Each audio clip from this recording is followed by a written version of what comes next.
So I've been informed about a couple of things this week that have really been bothering me, and I thought that I wasn't sure what to do about it.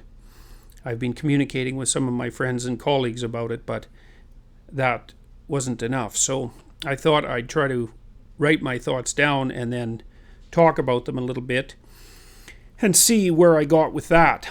So I've entitled this talk Professor Against Political Correctness, and the reason for that is because it's blunt and to the point. I'm very concerned about what's happening in the universities.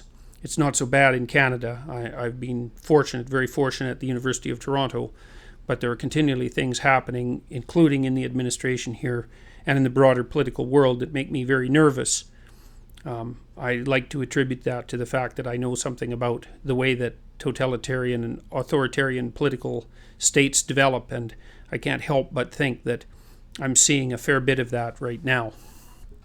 So I guess I also wanted to do this because there's a misapprehension that everyone in academia is politically correct, and that is true very frequently among social scientists, about 20% of whom identify themselves as Marxists, which in my estimation, by the way, is no better than identifying as Nazis, given the murderousness of the Marxist doctrine and the fact that we know how it's turned out when implemented in multiple countries now.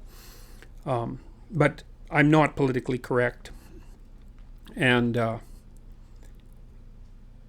I want to talk to you today about why all this worries me. So I got wind of two events this week. One actually dates from last May. There was a legislation passed, or the first reading of legislation in the federal house in Canada, about a bill called C-16, which is an attempt to alter the Canadian Bill of Human Rights.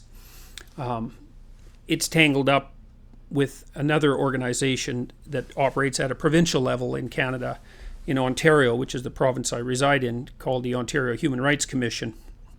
And as far as I can tell, what happens at the Ontario Human Rights Commission is rapidly turned into policy in multiple provinces across Canada, and perhaps increasingly at the federal level. There's a Liberal government in power.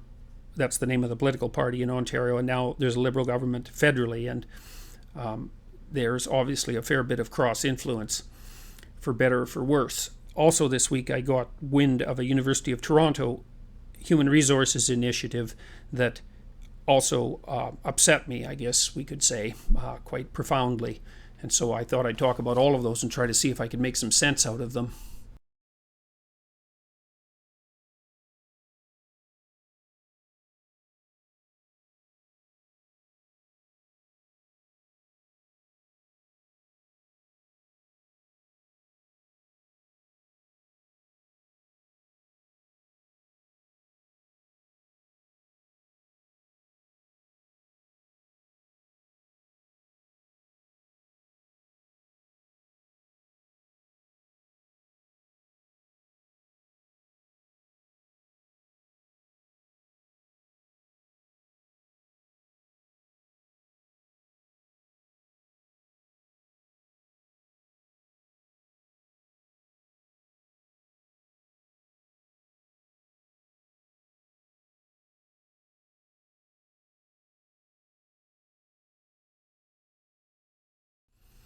So I'm making this video because I don't really know what else to do.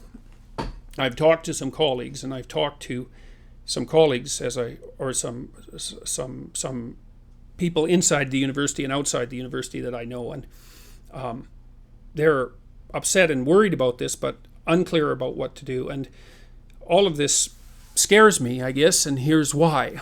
The changes to the law scare me because they put into the legal substructure of the culture certain assumptions about basic human nature that not only do I believe to be untrue, I think they're also dangerous and ideologically motivated. I also don't think that the reason for the legal changes is the stated reason. The laws scare me. The doctrines behind the laws scare me. And, when there's a law, there's a body of thought that's associated with it, a body of interpretations that are associated with it that flesh out the law, because the law is a pretty bare thing. And I've read, I wouldn't say extensively, because extensively is a lot, but I've read enough about the doctrines behind the laws so that has also makes me very nervous. Increasingly, I see that these more radical ideas, the ideas that we're going to discuss, are bought in. People buy in at the administrative level in large organizations, corporate, governmental. It doesn't matter. As long as the organization is large, there's increasing administrative buy-in. A lot of this seems to me to be driven by human resources departments, which I think are generally the most pathological elements of large organizations. And I say that because I've actually had fairly extensive experience dealing with human resources departments. I think HR training is very politically correct, like many disciplines. We'll talk about that later. The people behind the doctrines also scare me. I think that generally they're a very bad combination of resentful, uninformed, and that's good enough. Resentful and uninformed, that's good enough. I also think that their aims are destructive rather than constructive. They claim constructive aims, but of course everyone claims constructive aims. But the actions that I see undertaken seem to be driven by resentment, and primarily by resentment. And so I doubt the validity of the claims. The claims are always for equality and diversity and that kind of thing. And those words are very easy to say, but a lot harder to put into practice. So I'm scared by the people behind the doctrines. I'm scared by the response of my colleagues at the university.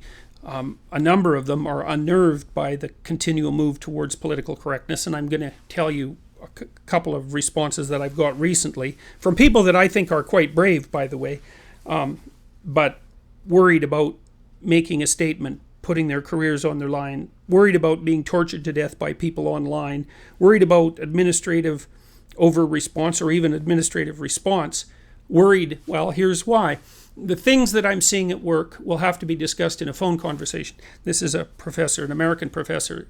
I asked how this person was feeling about the position that they held at the university.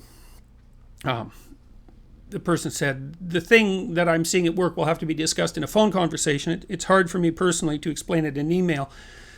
I'm not certain this is the career path I'm interested in anymore. I actually find myself censoring things that I'd normally say to students, and I'm not sure how to stop that self-censorship. The censorship leads to me not truly educating them in a manner that will let me feel like I've done my job well. It's not as much from the administration yet as it is from the students.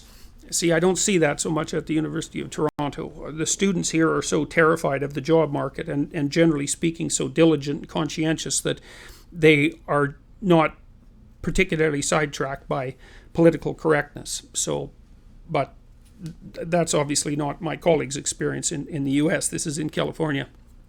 Another colleague, this is more local, said something I thought was very intelligent, and I think that's why this sort of thing is so difficult to stand up to. The personal consequences of objecting are huge, and this person is referring to the possibility of adverse job effects, I guess, effects on employment. And you'd think tenure would protect people against that, and I suppose it probably does, but that doesn't mean that people are necessarily willing to put it to the test. And they're worried about being pilloried online by social justice warriors and so on, and having their reputation savaged and demolished. So, and that's a reasonable fear, especially given the next part, which is the effect of my objection on society will be minuscule. So there's this combination. That's the idea anyways. The personal consequences of objecting are potentially huge, and the social effects are minuscule. There'll be no positive effect. And so the thinking goes, why put yourself and potentially your family and your financial stability and all of that at risk by speaking out when the consequences will be minimal?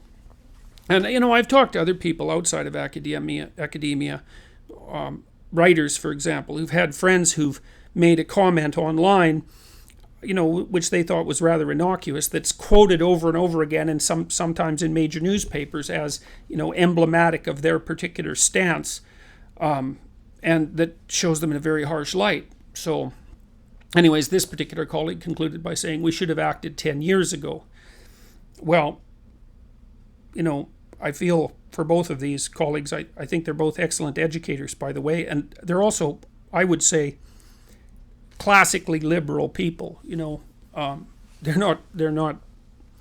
You wouldn't call them conservatives. You certainly wouldn't call them right wingers. They're people.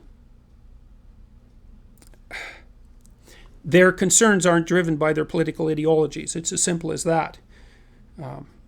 Their concerns are driven by their continual observations, increasingly continual observations that things are not going in the proper direction in universities, and that it's becoming increasingly difficult for professors and students, for that matter, at least of a particular kind of political orientation, to even have the opportunity to say what they think. So, okay, so that scares me. It scares me when I see decent people, and I think people who are more courageous than average, frightened into submission and considering altering their career paths because they don't feel that they can say what they think anymore, and they're afraid of the direction that the universities are going. So, yeah, that's scary. So then I'm a clinical psychologist. This is starting to affect my clients. I've had 3 clients in the last 2 years who have been who have been driven near the point of insanity by politically correct occurrences at work. One of them was a bank employee. What finally did her in fundamentally was she sent me a very long email chain referring to a series of discussions that happened in this bank internally about whether or not the word flip chart, referring to those large pads of paper that you put up on a stand that you can flip forward and draw on, kind of an archaic technology now, whether or not the word flip chart was pejorative and racist. And the reason for that was that apparently the word flip can be used pejoratively to refer to Filipinos, which was something I didn't even know, and I suppose a Filipino could conceivably take offense to having a pad of paper named flip chart, although it's hard to imagine the circumstances under which that might arise, or at least once it was hard to imagine that. Anyways, she gave me access to a string of email conversations about that particular topic, and the bank did eventually agree to stop using the term flip chart. I don't know what they replaced it with, but she was a very, very sensible person, an immigrant, by the way, who couldn't reconcile her requirement, her moral requirement to work hard and be productive and be sensible and be conscientious with the fact that people were being called on to alter their behavior in ways that were absolutely nonsensical. And she was from an Eastern European country, and of course for her this was reminiscent of the tactics of the worst of the ideologues in the 1970s and 80s and before that. So it was very, very hard on her. She was very, very stressed by the situation at work. And then I had another client who worked in an HR department in a major educational institute, and he was always being called on to manifest his support for various feminist initiatives at the educational institute, and he wasn't really all that comfortable presenting himself as a pro-feminist because he actually wasn't one. And you can argue one way or another about the propriety of that, and that's really not my point. My point is that he believed, and I think with cause, that his job would have been in jeopardy if he would have let his objections to the demands of the political environment within the workplace, if he would have made those objections known. And I would say he was a little bit more to the right than most of the people that that I've talked with, but not to any great degree. Although, like many people, I think he's being driven in that direction by the continual radical moves to the left that seem to be part and parcel of every organization in maybe in modern Western society now. And then the other client that I had who was very much troubled by this was a social worker who was I think she was an immigrant as well, quite conservative. She was from a conservative culture, and was very much had very much difficulty with the demands, for example, that she allow non-surgically altered transsexual men free access to the women's shelters. And the women's shelters, for example, here are some of the people in them obviously say are Muslim women who come from very conservative cultures, who really can't even function in a situation where, you know, a male, biological male, has been given access to what in principle is supposed to be a woman's shelter. And that was one of many things that bothered her. But we don't need to get into that. The point is that I've had people who've been driven to seek psychological counseling because of the effect of politically correct oppression on them in the workplace. And so that's worrisome. So that's a whole bunch of things that make me nervous. And then my own response scares me. I find this stuff maddening. I can't really believe the amount of foolishness that has accumulated around these rather contentious Marxist, semi-Marxist political issues, which I have no respect for. As I said already, I think that Marxism and neo-Marxism is no better than fascism and neo-fascism. I think the historical evidence for that is absolutely clear. I can't understand why we think it's acceptable for academics and their followers to call themselves Marxists and neo-Marxists, but we would not for a second countenance the same thing from the fascists and the neo-fascists.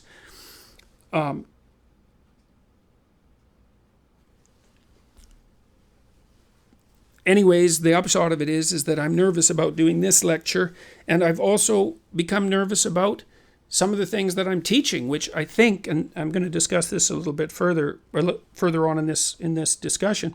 I think that some of the things that I say in my lectures now might be illegal. I think that they might even be sufficient for me to be brought before the Ontario Human Rights Commission under their amended hate speech laws. And that scares me as well. And it scares me that I think that because it sounds paranoid, but most of the time in the past when I've been concerned that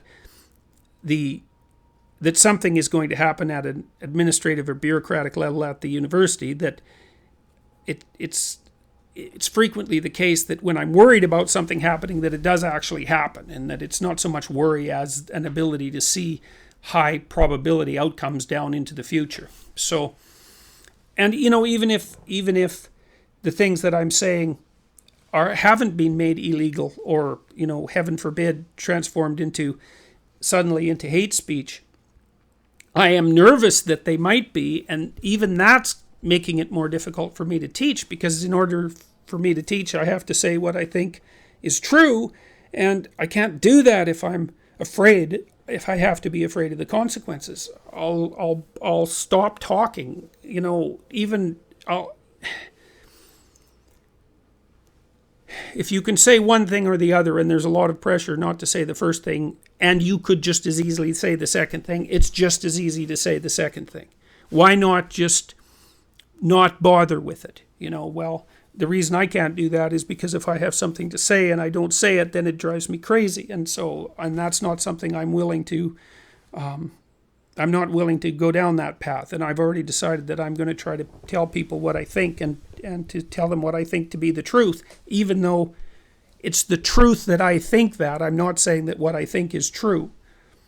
I mean, who knows what's true? That's why we have freedom of speech, right? To sort out what's true. So, but I can tell you that it's true that I'm scared about this. And I think that's appalling. I really think that's appalling.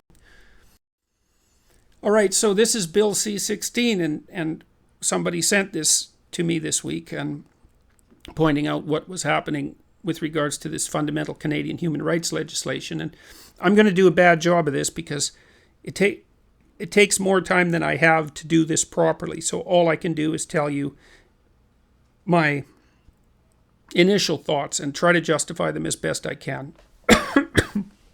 It would take months to do this lecture properly, and I haven't got months to do it properly, so I'm going to have to do it badly. So here we go.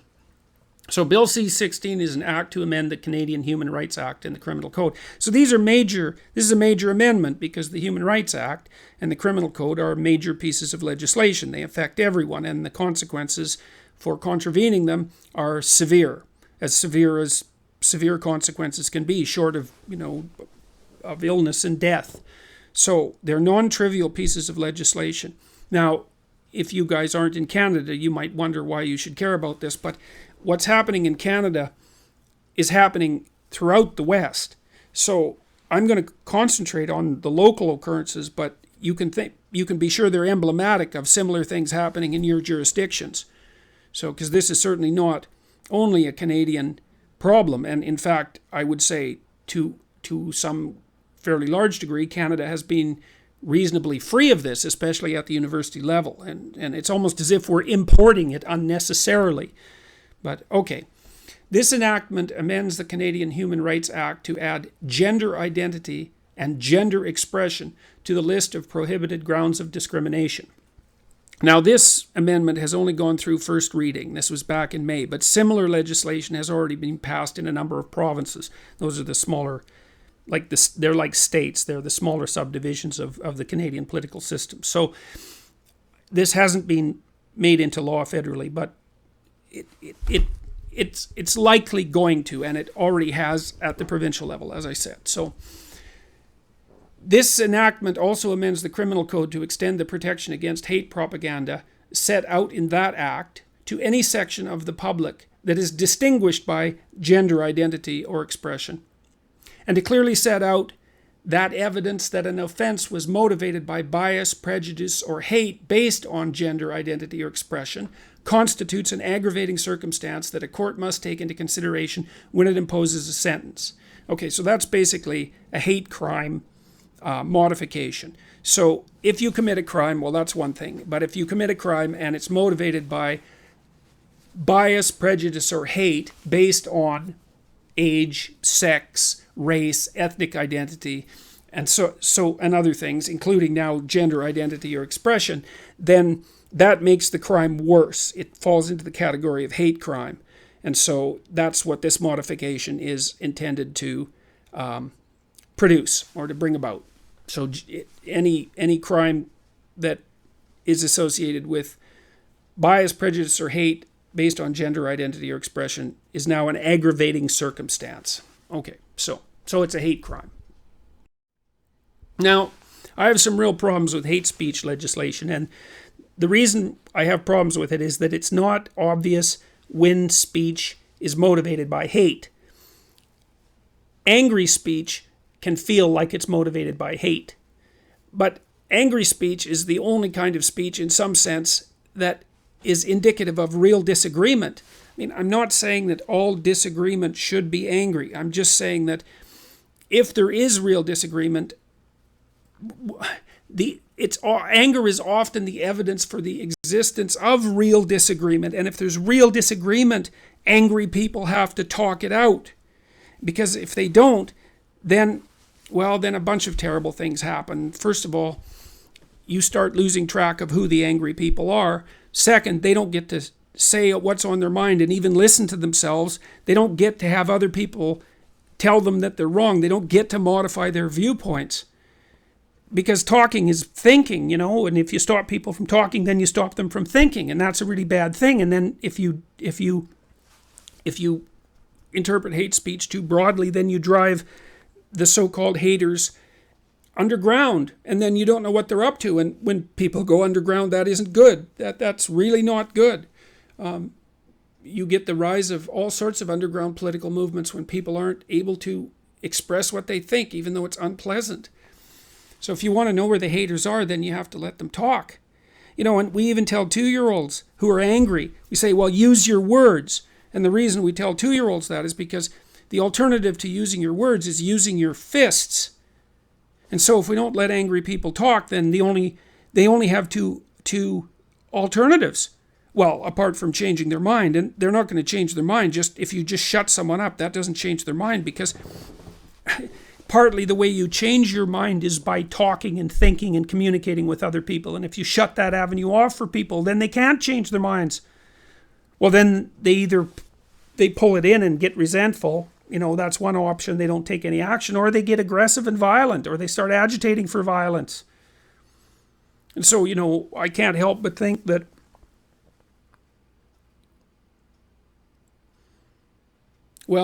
there's a famous psychoanalytic dictum. If you don't understand the motivation for something, look at the outcome and infer the motivation. Well, if the outcome of shutting people up is that they get violent, then it's hard for me to suppress the suspicion that it was the incitement of violence that was at least part of the initial motivation for producing the restriction. Now, I think there's a lot more to it than that. I think a lot of this desire for people not to ever say anything upsetting is actually a consequence of trait agreeableness, which is a big 5 psychological trait. And really agreeable people are egalitarian by nature, but they also don't like conflict. But what that means is they don't like short-term conflict. They don't like anybody to be upset. And the problem is sometimes you have to be upset in the present to solve problems in the medium and the long term. You can't stop people from talking about upsetting things, because, as I said, that's just the same as stopping them from thinking. And if they can't think really complicated things through, well, then they don't solve problems, and then the problems manifest themselves in the real world. It's no joke. So there's a recent case of Lionel Shriver, who's a well, I won't talk about her. You can look her up. I'll try to stick to the point here. So this is also part of Bill C-16. This is modification of Section 2 of the Canadian Human Rights Act.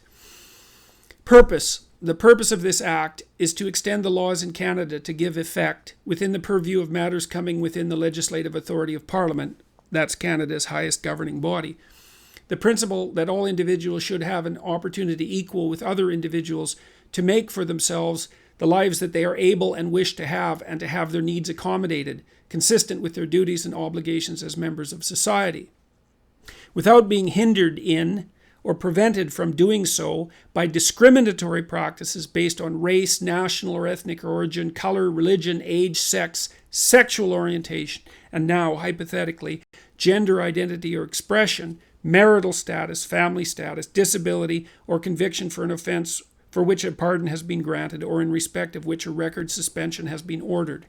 Okay, so, what's problematic about this?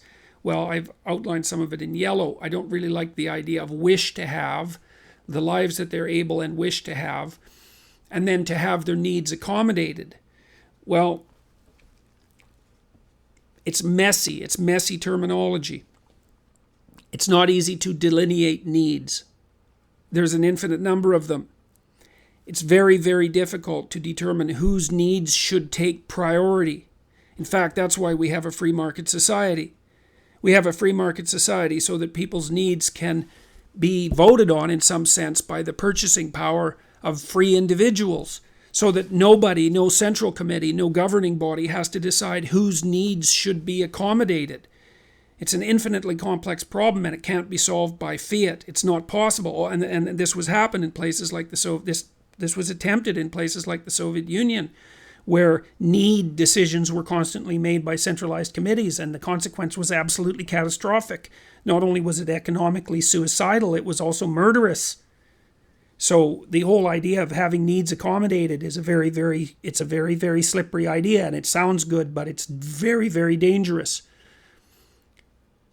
It's dangerous because the question, who decides whose needs are paramount, is the crucial question.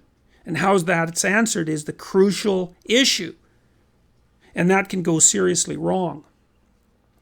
And then, the inclusion of gender identity or expression. Well, we'll discuss that momentarily. And there's also modification of Section 3. For all purposes of this act, the prohibited grounds of discrimination are race, national or ethnic origin, color, religion, age, sex, sexual orientation, and then again, newly, gender identity or expression, marital status, family status. So this is the criminal code modification of subsection 318.4, where they define an identifiable group, and this is for the purpose of determining who fundamentally is uttering hate speech or discriminatory speech, and this includes all the candidates we already described, color, race, religion, national, ethnic origin, etc., and includes gender identity or expression. And so, well, we'll continue to talk about that. And then there's modifications of subparagraph 718.2a. Again, with regards to hate crime, evidence that the offense was motivated by bias, prejudice, or hate based on race, national or ethnic origin, language, color, religion, etc., including gender identity or expression or any other similar factor. The offense was motivated by. Okay, so this sort of legislation has already come into play in provinces in Canada, Alberta, British Columbia, Newfoundland and Labrador, Nova Scotia, Prince Edward Island, and Ontario. And I'm going to concentrate on Ontario because I think a lot of this is emanating from a small coterie of people behind the Ontario Human Rights Commission, which is a particularly pathological organization in my estimation, and perhaps the biggest enemy of freedom currently extant in Canada. And I don't say that lightly. So the reason I think the Ontario Human Rights Commission is an emblematic institution in this regard is partly because I think that that social justice warrior type activists are overrepresented in the current provincial government, or the current Liberal provincial government, and I can't help but manifest the suspicion that that's partly because our current premier is lesbian in her sexual preference, and that in and itself doesn't bother me one way or another. I don't think it's relevant to the political discussion, except insofar as the LBGT community has become extraordinarily good at organizing themselves and has a fairly pronounced and very, very sophisticated radical fringe. And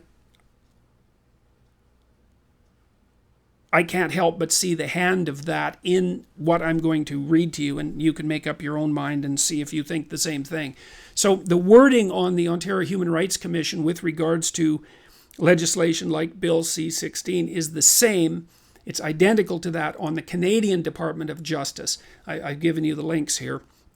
And so that's another indication to me that there's tremendous crosstalk between these institutions, one at the provincial level, that's the Ontario one, and one at the federal level, because the wording is identical. So that's the argument for overlap. And the other thing, too, with regards to the LBGT angle on this, is that the wording is identical in many regards to that's commonly used by LBGT activists. And so that's why I'm putting the different organizations together. And as I said before, I'm not saying this is right. It's what I've been able to sort out. It's what I've been able to puzzle out. And I'm putting it forward as an element of discussion. Okay, so here are some of the definitions that they use. And these are now explicit categories and implicit presumptions of our most fundamental legal structures. So now these definitions have become something more than fact. They've become facts that you question at your legal peril. So here's the first one. Gender identity. This is directly from the Ontario Human Rights Commission website. Gender identity is each person's internal and individual experience of gender. It is their sense of being a woman, a man, both, neither, or anywhere along the gender spectrum.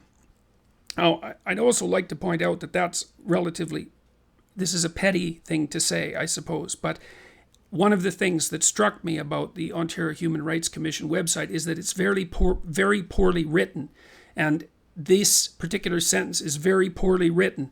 And policy that's on its way to be transformed into legislation should not be poorly written, because it means it's been poorly thought through and poorly specified. And it means that the people who are doing it aren't being careful. And that makes me nervous.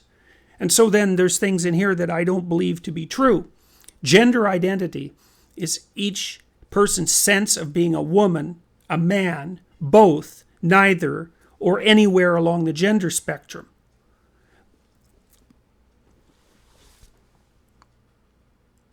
I don't know what neither means, because I don't know what the options are if you're not a man or a woman. It's not obvious to me how you can be both, because those are, by definition, binary categories.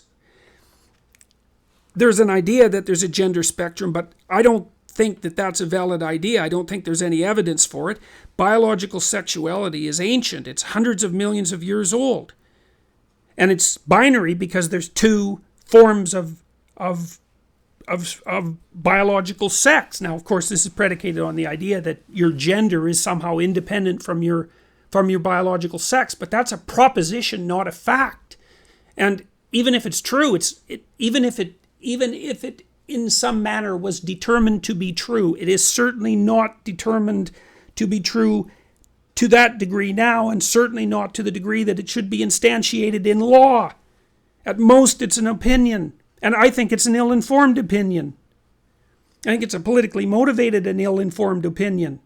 And now it's got the force of law. And then there's another modification, which is gender expression, which is something different than gender identity. So I guess there's biological sex. And then on top of that, there's gender identity, which is separate. They're not even correlated. They don't bear any relationship to one another. I guess one is choice, or it isn't exactly clear. I mean, here's one of the things I find very confusing. It seems to me that the leftist activists have made the claim that, with regards to transsexual individuals, for example, that you can be a man in a woman's body and that's a biological reality, or that you can be a woman in a man's body and that's a biological reality. So as long as your gender identity is opposite to that of your cardinal biological sexual attributes, then that's biologically determined. But if your gender identity is in sync with your biological attributes, then that's a free-floating cultural construct. Unless I've got my logic wrong somehow. And I cannot see how both of those things can possibly be true. But I don't think that coherence is one of the hallmarks of radical, politically correct thinking. And you can tell that because politically correct people, like the people who have produced this legislation and these policies, are capable of saying things like, it is their sense, meaning each person's, by the way, it is their sense of being, maybe an individual can decide to be a plurality as well, and that's why there is being used as the pronoun in this particular sentence. Although I think the real reason is that the person who wrote this can't write. It is their sense of being a woman, a man, both, neither, or anywhere along the gender spectrum. From my perspective, that sentence is entirely nonsensical. And now it's law. And then, okay, so we've got biological sex, we've got gender identity, and then on top of that, we've got gender expression, which I guess is how you express your gender identity, which is separate from your biological sexual orientation. It's the way people publicly present their gender. It is the presentation of gender through such aspects as dress, hair, makeup, body language, and voice. Okay, well, those are canonical categories now, and it isn't clear to me, because of the legislation, it's possible, I believe it's possible, that my commentary on these definitions is now illegal, and that it's also now potentially classifiable as hate speech. And I would say, if that's the case, then,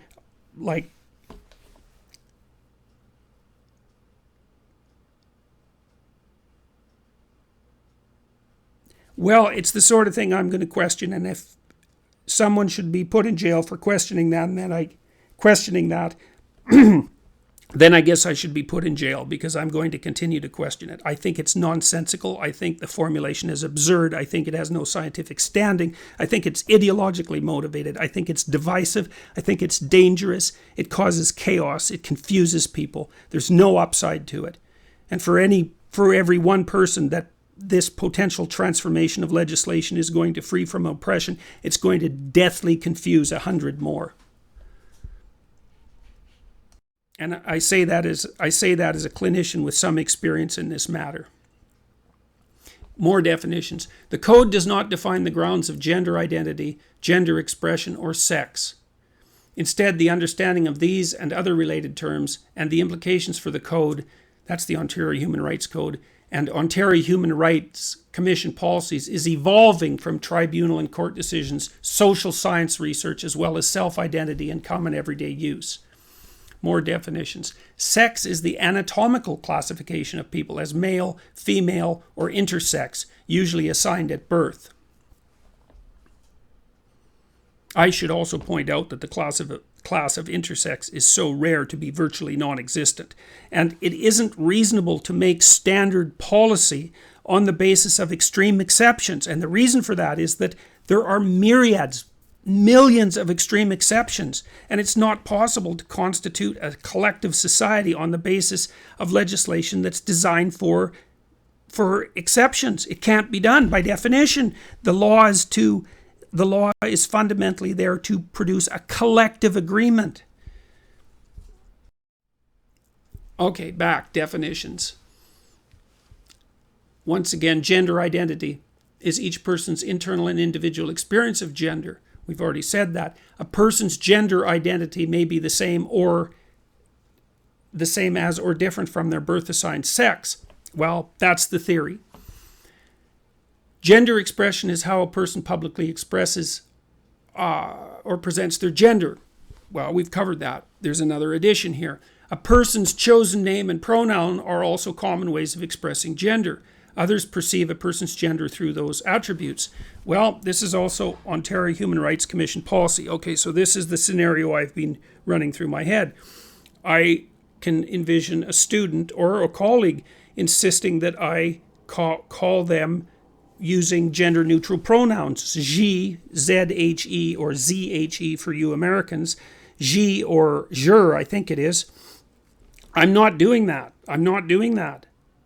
I think it's manipulative. I don't recognize another person's right to determine what pronouns I use to address them. I won't do it. Now, again, I think that because of these new laws, that my decision might be illegal, and maybe it's even a decision of hate, but I'm not doing it. I think that those gender-neutral pronouns are politically motivated. I think they're connected to an entire underground apparatus of political motivations, radical left political motivations. And I think uttering those words makes me a tool of those motivations. And I'm going to try to be a tool of my own motivations as clearly as I can articulate them, and not the mouthpiece of some murderous ideology. A person's gender identity, definitions continued, a person's gender identity is fundamentally different from and not related to their sexual orientation. Well, that's rubbish fundamentally, because if you ran a correlation analysis between gender identity and sexual orientation, the correlation is going to be something like 0.95, which indicates an almost perfect correlation. For the vast majority of people, gender identity and sexual orientation are the same thing. And so it is not fundamentally different from and not related to their sexual orientation. That's just a misstatement of fact. Perhaps for a minority of people, sometimes they're dissociable. But that doesn't mean that a gender identity is fundamentally different from and not related to sexual orientation. It's a complete misstatement of fact. If there's a correlation of any magnitude between two things, then one is related to another. And when the correlation is just about perfect, well, then they are fundamentally related. So that's another policy that's based actually on a lie, a misstatement, an untruth. All right, so trans or transgender is an umbrella term referring to people with diverse gender identities and expressions that differ from stereotypical gender norms. It includes, but is not limited to, people who identify as transgender, trans woman, trans man, transsexual, cross-dressers, or gender non-conforming, gender variant, or gender queer. Now, here's what I think about these terms. You see, the people who use these terms want everyone to believe that they're for all the good things that they say they're for. But I don't believe any of that.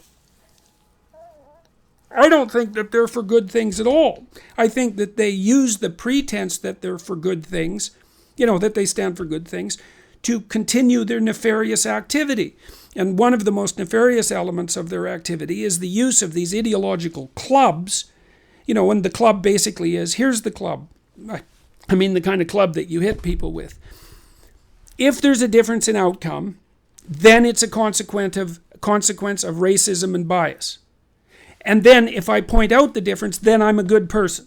So my little routine for wandering through the world, making sure that I'm a good person, unlike those other people who aren't good people, that need to be punished and perhaps jailed, I look for inequalities, and wherever I find them, I attribute them to racism.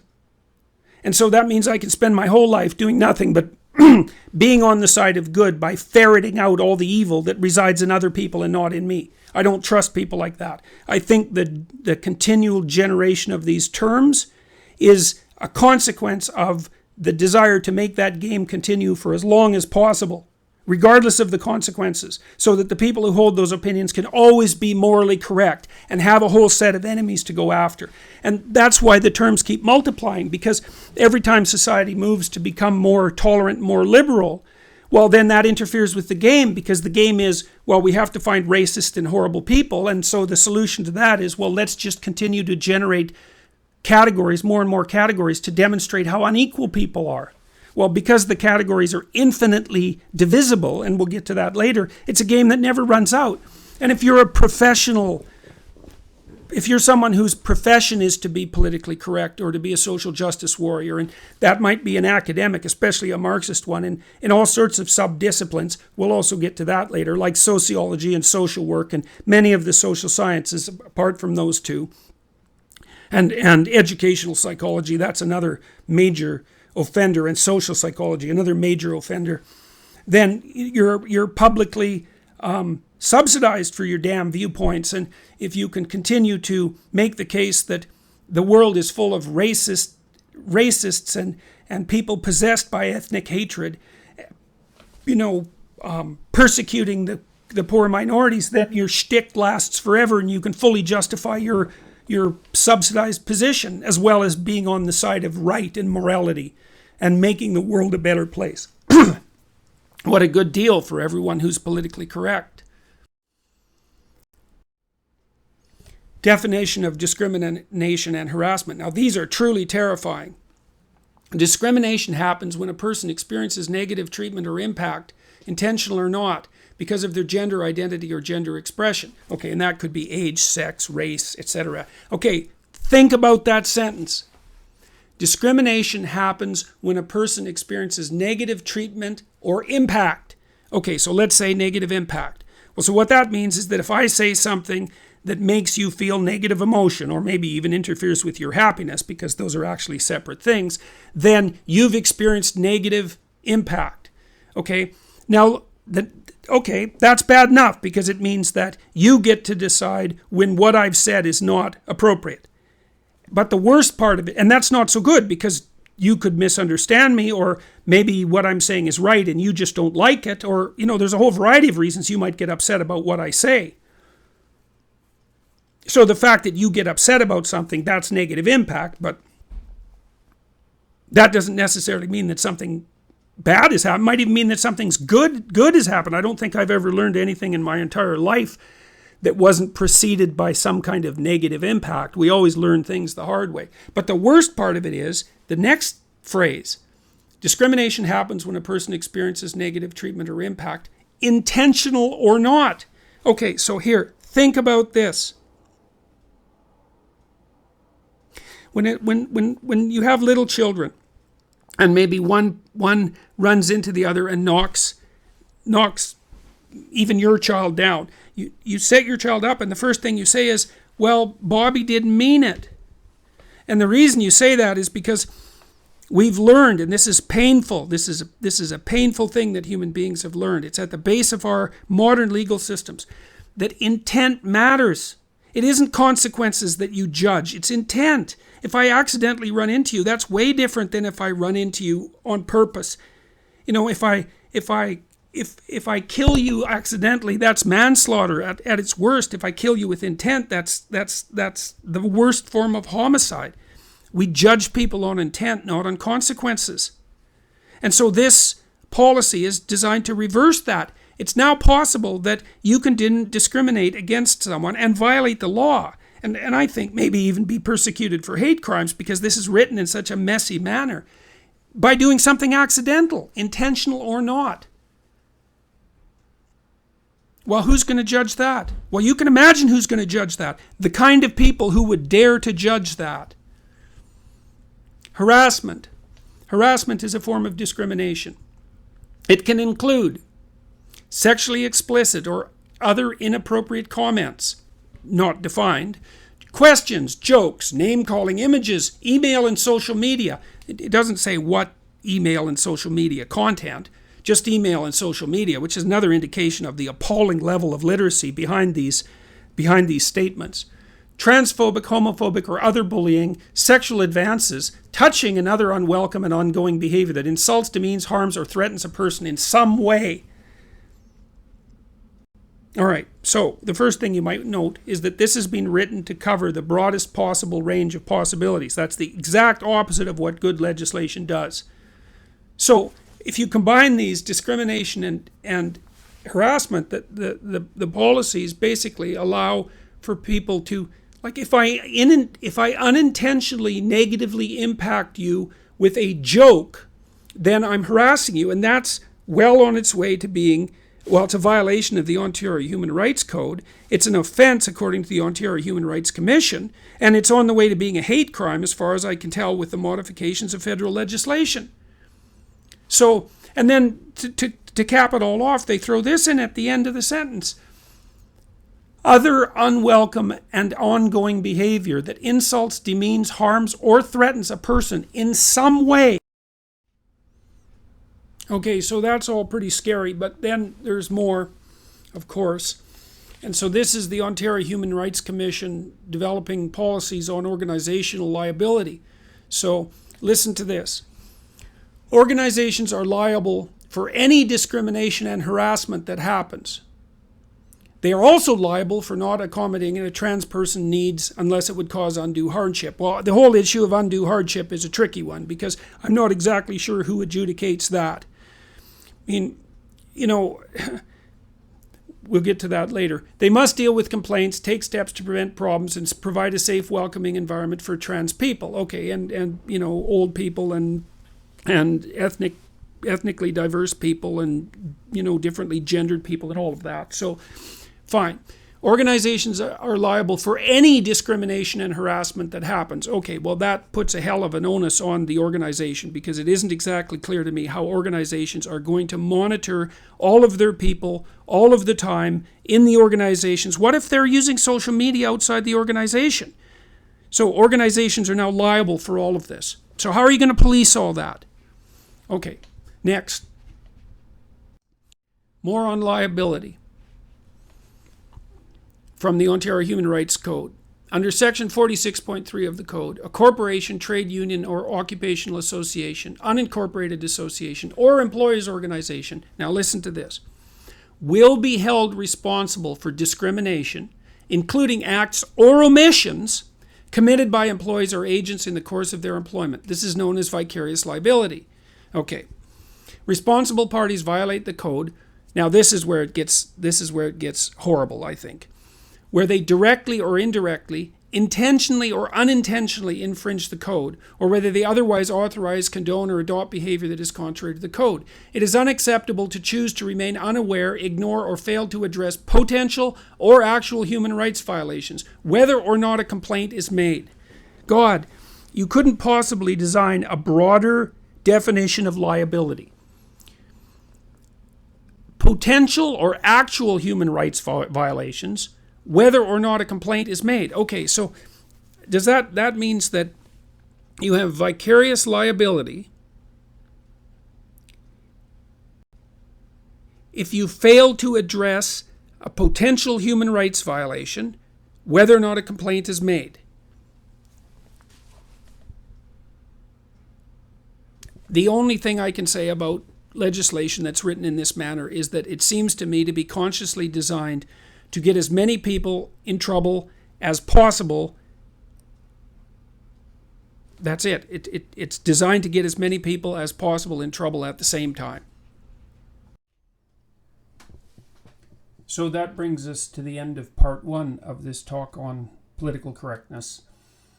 In it, I described the increasing fear that's spread by politically correct activism throughout large organizations, including academic institutions like the University of Toronto. I also discussed the increasing all-pervasiveness of this viewpoint because it's not something that's localized anymore to academic institutions. It's spread beyond them and is characteristic of the preoccupations of a certain kind of administrator at a very large multitude of large organizations. And I described in detail the Canadian Bill C-16, which is an attempt to modify the Canadian Human Rights Code and the Criminal Code to make a whole variety of speech acts and the holding of certain opinions or the articulating of them criminal, and maybe even criminal under the provisions of the hate crime legislation. In part 2, I'm going to give you a more detailed analysis of the University of Toronto's attempts to transform its HR department into a politically correct organization. I'm using the goals of the University of Toronto as a cautionary tale about how such political maneuvers operate at a local level. Again, on the principle that a good story about something local is a good story about something with general significance. In part 3, I'm going to talk about what individuals can do about these sorts of things, what you as a citizen, how you as a citizen might arm yourself intellectually so that you can articulate a stance against this kind of movement if you feel that that's in your best interests. Thanks for listening.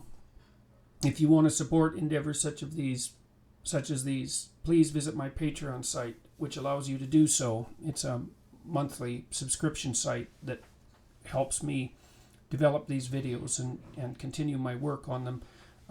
And who knows, if things keep up the way they are, maybe it'll be my only source of income after it becomes impossible for me to work at a university and say what I want to say. If you want to provide such support, just Google Patreon Jordan Peterson. Thanks a lot, and we'll talk to you very soon.